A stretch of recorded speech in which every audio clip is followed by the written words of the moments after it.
गवां निश्वसितं वेदाः सषडङ्गपदक्रमाः शिक्षा व्याकरणं छन्दो निरुक्तं ज्योतिषं तथा एतासाम् अग्रशृङ्गेषु इन्द्राविष्णु स्वयं स्थितौ शिरो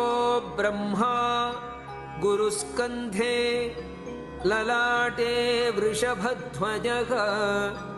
कर्णयोरश्विनौ देवौ चक्षुषोः शशिभास्करौ दन्तेषु मरुतो देवाः जिह्वायां च सरस्वती कण्ठे च वरुणो देवो